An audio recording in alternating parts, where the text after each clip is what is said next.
İnsan gözü 15 mindən artıq rəngi seçə bilmək qabiliyyətinə malikdir. Bu xüsusiyyət gözün arxasında olan 3 pigment əsasında gerçəkləşir. Həmin pigmentlər qırmızı, yaşıl və mavi rəngdədir. Pigmentlər vasitəsilə siqnallar kodlanaraq beyinə göndərilir. O isə öz növbəsində rəngləri təyin edir. Ancaq bəhs olunan bu 3 pigmentdən birində, yaxud hər üçündə müşahidə edilən əskiklik insanda daltonizm olmasına səbəb olur. 1700-cü illərin sonunda yaşamış İngilis alimi John Dalton özü də bu çatışmazlıqdan əziyyət çəkib və ilk dəfə daltonizm haqqında elmi araşdırma aparıb.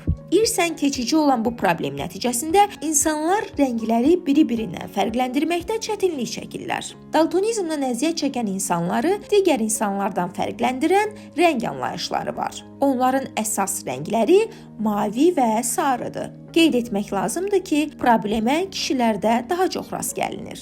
Bu çatışmazlığın oğlan uşaqlarında mövcud olması üçün valideynlərdən birində müşahidə edilməsi yetərlidir. Maraqlı faktlardan biri də odur ki, atasında bu problemə rast gəlinən qızda rəng korluğu müşahidə edilmir.